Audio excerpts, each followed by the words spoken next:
ఇక మాజీ CM YS Jagan కు పోలీసులు ఊహించని ట్విస్ట్ ఇచ్చారు.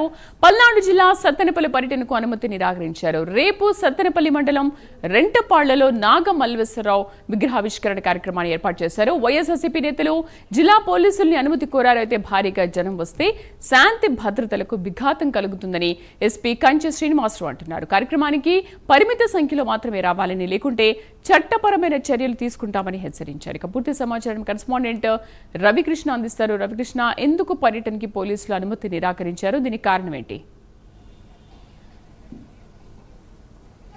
శ్రీదేవి, ఏదైతే రేపు పల్నాడు జిల్లాలో జగన్ చేసేటువంటి రెంటపాళ గ్రామానికి సంబంధించి రెంటపాళ గ్రామానికి ఆయన వెళ్ళేటువంటి సందర్భంలో ఆ వెళ్ళేటువంటి ఈ కార్యక్రమానికి మాత్రం పోలీసులు అయితే అనుమతి ఇవ్వలేదు. వాళ్ళు అనుమతి ఇచ్చినా ఇవ్వకపోయినా మాత్రం తప్పనిసరిగా కూడా జగన్ ఈ కార్యక్రమాన్ని నిర్వహిస్తాడు అని వైసీపీకి సంబంధించిన నాయకులు ఎవరైతే ఉన్నారో వాళ్ళైతే మాత్రం తెలియజేస్తున్న పరిస్థితి అయితే ఉంది. మొత్తానికి రేపు పల్నాడు జిల్లాకి జగన్ వచ్చేటువంటి కార్యక్రమం ఏదైతే ఉందో అది పూర్తి స్థాయిలో కూడా రాజకీయ రంగం పులుకుందని చెప్పాలి. రెంటపాళ్ల గ్రామం అంటే సత్తెనపల్లి మండలం రెంటపాళ్ల గ్రామానికి సంబంధించిన గ్రామంలో ఉన్నటువంటి వైసీపీకి సంబంధించినటువంటి నాయకుడు నాగమల్లేశ్వరరావు కొంతకాలం క్రితం ఆత్మహత్య చేసుకున్నాడు. ఆత్మహత్య చేసుకున్న తర్వాత ఆయనకు సంబంధించి ఆ విగ్రహాన్ని ఆ ఊరిలో ఏర్పాటు చేస్తున్నారు. ఆయనకు సంబంధించినటువంటి బంధువులు అయితే ఏర్పాటు చేస్తున్నటువంటి పరిస్థితి కనపడింది.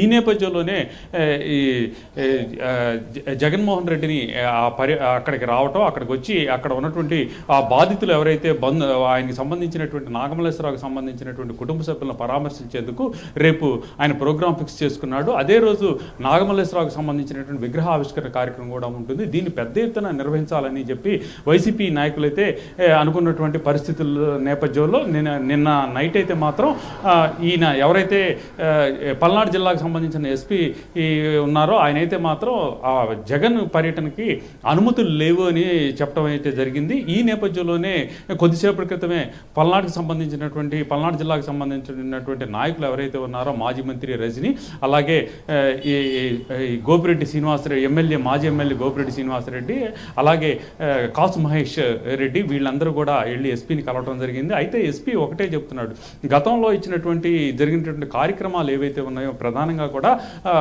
ఈ ప్రకాశం జిల్లాలో జరిగినటువంటి కార్యక్రమం, అదేవిధంగా కూడా ఇక్కడ అనంతపురంలో జరిగినటువంటి కార్యక్రమాల్లో జగన్మోహన్ రెడ్డి పాల్గొన్నటువంటి సందర్భంలో శాంతి భద్రతలకు విఘాతం కలిగినటువంటి నేపథ్యంలో తాము పర్మిషన్ ఇవ్వలేము, కొన్ని పరిమితుల లోపల మాత్రమే పర్మిషన్ ఇస్తామని చెప్తున్నారు. అయితే అక్కడ ఏదైతే రెంటపాళ్ల గ్రామంలో ఏర్పాటు చేసుకున్నటువంటి ఏదైతే ప్రోగ్రాం ఉందో ఆ ప్రోగ్రాంకి సంబంధించి ఆ విగ్రహ ఆవిష్కరణ తర్వాత 30,000 మందికి భోజనాలు కూడా ఏర్పాటు చేసినట్టుగా కూడా తెలిసింది. అంటే అంత పెద్ద మొత్తంలో, అంటే ఏదైతే పల్నాడు జిల్లాకు సంబంధించి 7 నియోజకవర్గాలు ఉన్నాయో 7 నియోజకవర్గాల నుంచి కూడా పెద్ద ఎత్తున కూడా వైసీపీకి సంబంధించిన కార్యకర్తలు నాయకులు అక్కడికి తరలి వెళ్ళేటువంటి ప్రోగ్రామ్ అయితే ఫిక్స్ చేసుకున్నారు. అంతమందిని కనుక వచ్చినట్లయితే ఒకేసారి అంతమందిగా క్రౌడ్గా వచ్చినట్లయితే తమ కంట్రోల్లో ఉండదని, లా అండ్ ఆర్డర్ సిచ్యువేషన్ దెబ్బతింటుందని ఎస్పీ అయితే చెప్పినటువంటి నేపథ్యంలో ఈరోజు తిరిగి కలవటం అనేది జరిగింది ఎస్పీని. ఎస్పీ అయితే మాత్రం అంతమందిని అలౌ చేయలేమని చెప్పినటువంటి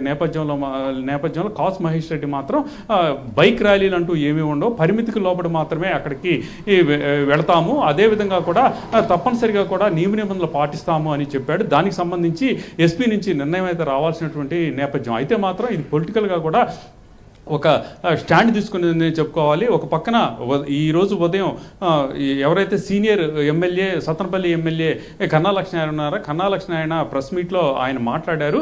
ఏదైతే నాగమల్లేశ్వరరావు ఉన్నారో నాగమల్లేశ్వరరావు కార్యకర్త చనిపోయినటువంటి నాయకుడు ఎవరైతే వైసీపీ నాయకుడు ఉన్నారో అతను ఆత్మహత్య చేసుకోవడానికి టీడీపీకి పార్టీకి ఎటువంటి సంబంధం లేదు.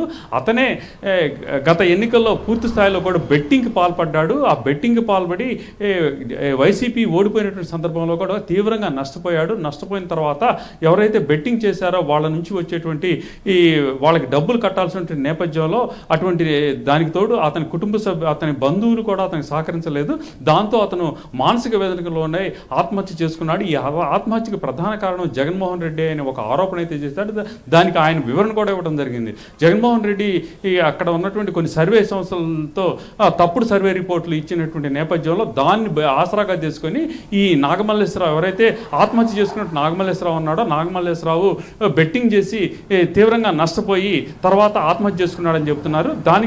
దానికి సంబంధించి ఆయన అలా అన్నటువంటి నేపథ్యంలో ఇప్పుడైతే మాత్రం కొద్దిసేపటి క్రితం పల్నాడుకి సంబంధించినటువంటి ఈ ఎమ్మెల్యేలు కాసు మహేష్ రెడ్డి కానివ్వండి, గోపిరెడ్డి శ్రీనివాసరెడ్డి కానీ, రజనీ కానీ మాట్లాడిన సందర్భంలో వాళ్ళు చెప్తుంది ఒకటే, రాష్ట్రంలో ఈ యొక్క రెడ్ బుక్ రాజ్యాంగం అనేది అమలవుతుంది. ఈ అమలవుతున్నటువంటి నేపథ్యంలో ఎక్కడికక్కడ కూడా జగన్మోహన్ రెడ్డి వచ్చేటువంటి ప్రోగ్రామ్స్ ఏవైతే ఉన్నాయో దానికి వస్తున్నటువంటి విశేష స్పందనని చూసి తట్టుకోలేకైతే మాత్రం ఆ ప్రోగ్రామ్ ఆయన్ని అడ్డు కాకుండా అన్ని రకాలుగా కూడా అడ్డుకునేందుకు తీవ్రంగా ప్రయత్నిస్తున్నారు అని అన్నటువంటి నేపథ్యం. దీనికి సంబంధించి ప్రధానంగా కనుక అబ్జర్వ్ చేసినట్టయితే మాత్రం రేపు జగన్మోహన్ రెడ్డి రెంటపాళ్ళకి సంబంధించి ఈ ప్రోగ్రాం ఏదైతే ఉందో అది ఏ మేరకు సక్సెస్ అవుతుంది అనే దాని మీద మాత్రం కొంత నీళ్ళు కమ్ముకున్నాయని చెప్పుకోవాలి Sridevi. Right Ravi Krishna, thank you.